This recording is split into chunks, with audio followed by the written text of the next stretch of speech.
The air hangs thick with incense, sharp and sweet, like honey laced with rot. You stand in the shadowed hall of a temple in Memphis, the Nile's pulse throbbing beyond the walls, a low hum of reed boats slicing water, distant chants rising like mist. Torches flicker on walls etched with gods who stare down, unblinking. Falcon-headed Horus, cow-horned Hathor, the bull Apis with his sun disk gleaming gold. Then comes the thunder. Boots on stone, not the soft pad of priests, but the crunch of foreign souls, iron-tipped and relentless. Persian spears glint in the torchlight, casting shadows that swallow the sacred fires. A voice cuts through, accented and cold. Bring the beast. Chains rattle. The bull Apis, incarnation of Ptah, lows once, deep as the earth's own groan. A blade flashes, blood arcs, hot and black, splattering the altar where offerings once lay. The priests freeze, their linen robes suddenly frail as papyrus. Outside, the river seems to hold its breath. This is no sacrifice, this is erasure, and it is only the beginning. What follows pulls no punches. The accounts we're drawing from ancient whispers, turned to ink, speak of desecration that twisted faith into fear. If tales of violation against the innocent unsettle you, pause here. These events, etched in stone and scroll, reveal not just cruelty, but a machine of empire grinding against the soul of a land. For those who press on, we honor the truth, not to revel in ruin, but to map the gears that turned reverence to rubble. Step forward if you will. The Nile waits, its waters stained. From that bloodied altar, the story uncoils like the river itself, winding, inevitable, carving deep into the land. This wasn't blind fury, a conqueror's drunken rage. This was precision, a system designed to break not bodies, but beliefs. In 525 BC, Cambyses, son of Cyrus the Great, didn't storm Egypt for gold alone. He came to claim a legacy, to weld the Nile's ancient might to Persia's rising sun. Egypt, cradle of pharaohs, stood as the last unbowed jewel in a crown that already spanned from Indus sands to Ionian seas. Its temples weren't mere stone, they were banks, fortresses, the beating heart of a dynasty that had endured 3,000 years. Priests wielded more power than kings, their granaries fat with tribute, their oracles dictating wars and weddings. Cambyses saw not divinity, but a threat, a network of loyalties that could starve his garrisons or whisper rebellion in the dark. Picture the empire he inherited. Cyrus, his father, had forged it not with fire alone, but with clay tablets and satraps, governors who tallied taxes like merchants at a bazaar. From the Zagros peaks to the Aegean waves, roads snaked like veins, carrying couriers on swift horses, their quivers stuffed with dispatches sealed in clay. Intelligence flowed as freely as wine at a feast. Spies in Median courts, merchants doubling as informants, even defectors like the Greek captain Phanes, who sold Egypt's secrets for Persian gold. This was no horde of howling warriors. It was a bureaucracy with blades, a machine that planned invasions like harvest yields.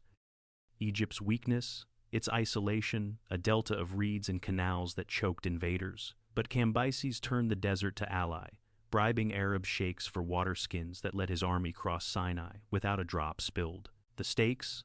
Survival. For Persia, Egypt meant grain to feed legions, ports to choke Greek trade, a southern flank secure against Nubian spears. For Egypt, under young Psamtik III, the last scion of a line that traced to gods, it meant the end of an era. Psamtik, barely 20, ruled a realm bloated with temple wealth, but brittle at the core. Mercenaries from the sea peoples, a court riddled with plots, priests who prayed to Amun while plotting against Amasis's ghost. Cambyses reframed the assault not as theft, but restoration. Whispers spread that he was no barbarian, but kin son of a pharaoh's daughter, come to right old wrongs. Lies, perhaps, but they softened the sand under his boots. By summer's end, Pelusium's walls crumbled, Memphis knelt, and the double crown slipped from Psamtik's brow to the Persian's fist. Why does this echo now? Because empires don't fall to swords alone. They crack when faith fractures, and Cambyses aimed his keenest blows there. But that fracture? It started long before the first temple door splintered. Cambyses wasn't forged in cruelty's fire from birth. He was shaped by a throne that demanded it. Born around 560 BC in Anshan, a dusty Persian outpost, He grew under Cyrus's shadow, a man who toppled kings with kindness as often as conquest. Cyrus spared Babylon's gods, restored its temples, let exiles like the Jews trudge home with harps and hopes. Young Cambyses watched his father host Median nobles at feasts where wine flowed freer than blood, learning the art of the satrap, rule through proxies, tax the willing, crush the rest. But shadows lurked. His mother, Cassandane, died young, her passing a wound that festered. Herodotus whispers she begged Cyrus to raise Egypt in revenge for some slight, a princess denied, a slighted dowry. True or tale, it planted a seed, loss as leverage, grief as goad. 2 moments hardened him. First, the Median revolt, barely quelled when Cyrus died in 530 BC, campaigning against nomads. Cambyses, 25 and untested, faced whispers of weakness, his youth mocked in Ionian ports, his lineage questioned by old Astyages' kin. He quelled it, not with mercy, but method. Execution swift, estates seized, loyalty oaths etched in stone. The machine whirred louder. Second, the Egyptian courtship ploy. Legend says he sought Pharaoh Amasis' daughter in marriage, only to receive a commoner in her stead, a slap that burned like desert sun. Whether bait or blunder, it crystallized paranoia. Trust no throne but your own. By 526 BC, plans unrolled like scrolls in Persepolis. Ships from Phoenicia, camels from Arabia, spies threading the delta like veins. Cambyses trained not just troops, but tempered drilling endurance in Babylonian heat, sacrificing to Ahura Mazda for winds that favored Persian sails. And then the oracle struck. From Siwa's distant sands, Amun's priests, those veiled guardians of desert secrets, spoke words that chilled. No blessing for the invader, no divine nod to his crown. Cambyses, already coiled like a viper, snapped. He dispatched 50,000 across the wastes, not to conquer, but to silence. They vanished, swallowed by Khamsin winds, their bones still bleaching under Libyan stars. That spring of 525, as his main force mustered at Gaza, the loss gnawed. Not defeat, but denial from gods who deemed him unworthy. It tipped the balance. Mercy, once a tool, became weakness. The machine, oiled by ambition, now ground with grudge. Egypt awaited, its temples aglow with lamps that mocked his march. He would douse them, one by one. Dawn breaks over Pelusium, the delta's eastern gate, a fortress of mud brick and myth, where Nile silt meets sea salt. The air tastes of brackish reeds, fish scales glinting on waves that lap the walls.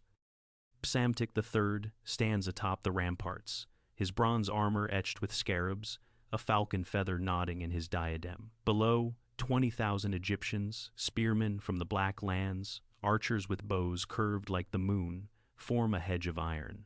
Across the canal, Persian banners snap in the breeze, golden immortals in scale mail, Median horse archers wheeling like falcons, Greek mercenaries from Ionia eyeing the pay. Cambyses rides at their head, 30 and lean, his beard oiled black, eyes like chipped obsidian. No war cry yet, just the creak of chariots, the snort of horses stabled on sacred ground. This is the primary fracture, not in battle's roar, but in the quiet before. Enter Udjahorresnet, a Memphite priest-navigator, his linen kilt starched white, ankh amulet heavy at his throat. Captured early, he kneels not in chains, but counsel a bridge between worlds, fluent in cuneiform and hieroglyphs. Great king, he murmurs as scouts report the delta's snares, the gods demand respect. Paint cats on your shields, Bastet's kin. Let no arrow fly near ibis or bull. Cambyses pauses, fingers drumming a spear haft. Psychological barbs, yes, Cyrus's old trick, turning fear to ally. But deeper, Udjahorresnet sees the machine's flaw. Persia conquers lands, Egypt binds souls, harm the sacred, and rebellion festers like Nile fever. The assault unfolds in haze. Persian catapults hurl stones wrapped in flames, while front lines advance behind wicker shields daubed with feline eyes. Bastet's gaze staring back at defenders frozen by taboo.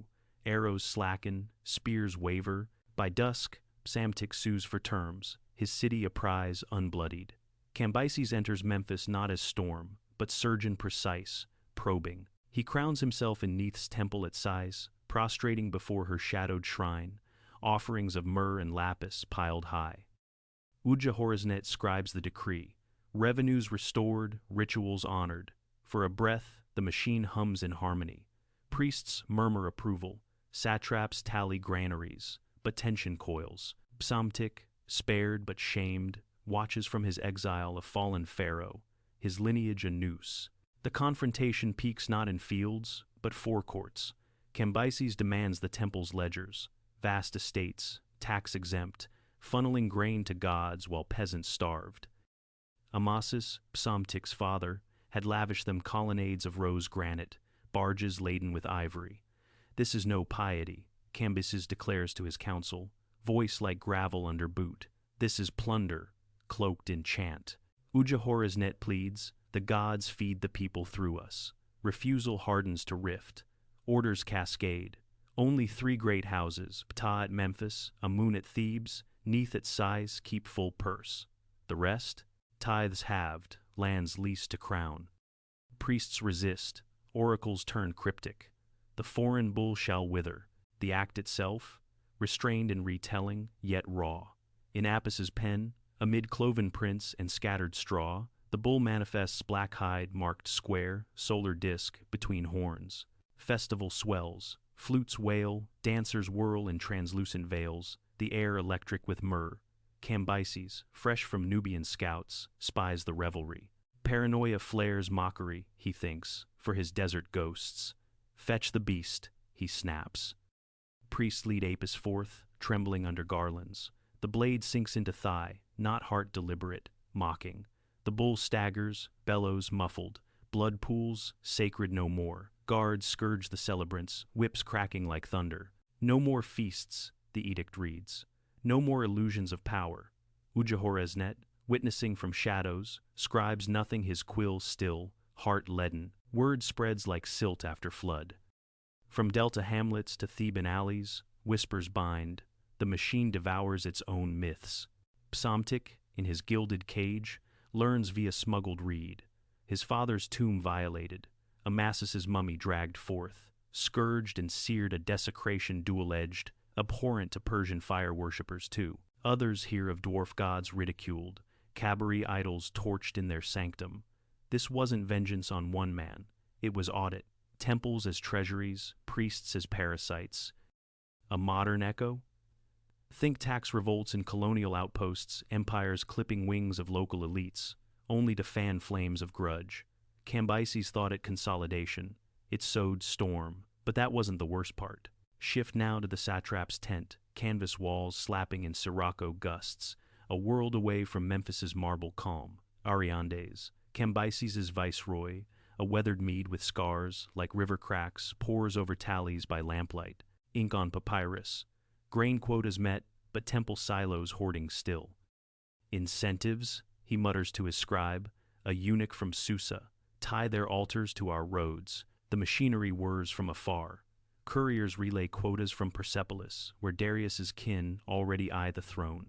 Spread the curb Memphis yields, but Thebes resists. Nubian borders chafe. Cyrene's Greeks send tribute laced with barbs. From a witness's gaze, a Theban potter, hands clay-caked, pauses at Karnak's pylons. He sees not blades, but edicts nailed to obelisks, Persian seals over hieroglyphs, demanding audits. Villages empty, not to pyres, but presses. Corvée labor for canal digs, linking Nile to Red Sea trade.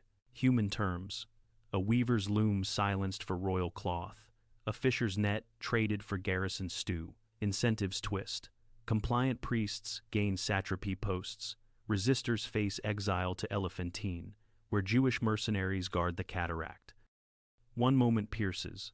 In a lesser shrine to Hathor, a acolyte veiled, voice-breaking hides scrolls as inspectors prowl. The lady weeps, she whispers to stone cows. They take the gold, leave the grief. Breathe here. Amid the grind, irony blooms like lotus in mud. Cambyses, defiler in tail, funds a sarcophagus for Apis granite hauled from Aswan, carved with his cartouche as if Pharaoh reborn. Udjahorresnet, the advisor, pens praises, he who honors the West. A quiet detail. Persian guards, foreign to the chants, learn to bow at dawn, their Zoroastrian fires kindled beside Egyptian braziers. Contrast darkens the dusk, a conqueror preserving what he breaks, a system that spares to bind. Yet escalation creeps. Revolt flickers in the south. Bastet, a Delta warlord, rallies under falcon banners. Cambyses dispatches not thousands, but the machine.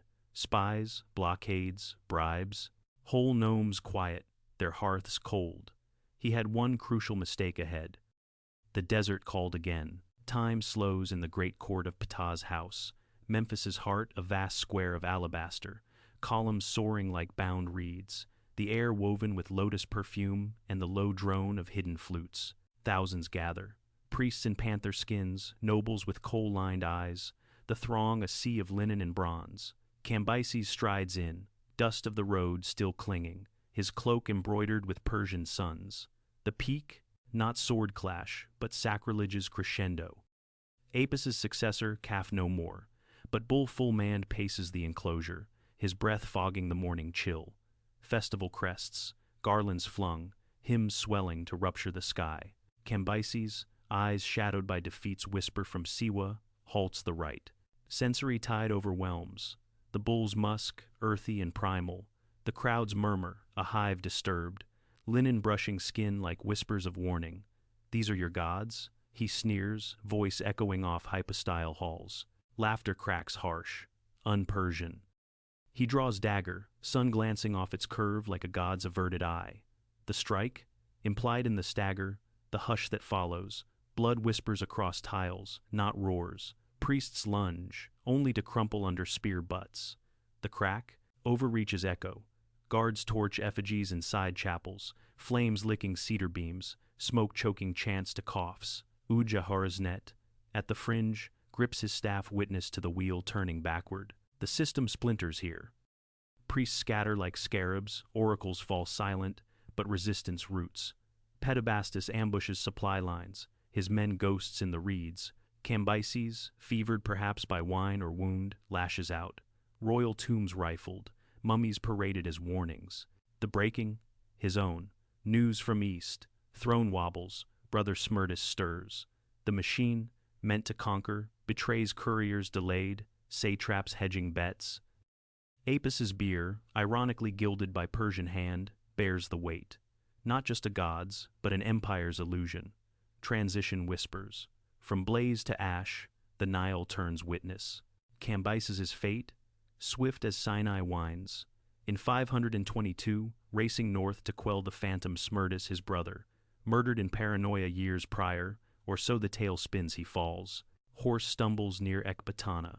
A wound festers, or blade slips in suicide's shadow. No pyre for the defiler, his body, mummied Egyptian style, joins the sands. Ariandes holds Egypt, but the curb loosens. Temples reclaim scraps, priests pen grudges in demotic script. Power shifts south, Nubians raid, Greeks probe from sea. Long term, the machine endures, but scarred Darius rebuilds roads. But Egypt's grudge simmers, erupting in revolt by 486. Ironic twist. Cambyses' sarcophagus for Apis, meant to mock, becomes proof his name eternal on sacred stone, a conqueror claimed by the conquered. The documents decrying him, they line temple walls, turning condemnation to curriculum. Centuries bury the blades, but the sands yield secrets. In 1851, French troops in the Delta unearth a granite slab Cambyses' decree, etched in hieroglyphs, granting Udjahorresnet temple funds. No madness here, just mandate. Fast forward to 1940 seconds, Elephantine digs. Papyri spill from Jewish garrison vaults, detailing Persian-tolerant synagogues spared, rituals funded amid the crackdown. The clincher, 1960 seconds, Serapeum excavations at Saqqara. Apis vaults, one sealed under Cambyses' reign. Bull interred with honors, sarcophagus vast. Inscriptions praising the pharaoh of the two lands. Discovered by French Egyptologist Paul Posner, these bones rewrite the rant. No slaughter, but stewardship. Udjahorresnet statue, too, emerges from Vatican vaults, priest eternal, advisor unavenged. Why does it matter? Grounded parallel, Modern regimes auditing megachurches or mosques, clipping divine dividends to fund drones. Power's truth? It fears no army like it fears a unified altar faith as federation, binding realms beyond maps. Cambyses teaches, conquer the god, and the people endure. Resistance, not in spears, but scrolls priests who outlast kings, turning loss to lore. Human nature bends, but doesn't break. We humanize the machine, naming its cogs to claim them. Return to that shadowed hall, incense faded, torches guttered. The bull's low echoes no more, but the river flows on carving canyons from conquests, silt from sacrilege. Those young women, noble shadows in Herodotus's tale, once sent to draw water in slave rags, they rise in memory, not as victims, but vectors whispers that seeded revolt, threads in the weave. The temples cracked, but the Nile did not. Its gods, defiled in flesh, endure in flood and fall. If this tale of empires and echoes stirred you, drop a comment. What ancient machine fascinates you most? Subscribe for more unspooling histories where the past isn't dead, it's just waiting to be heard.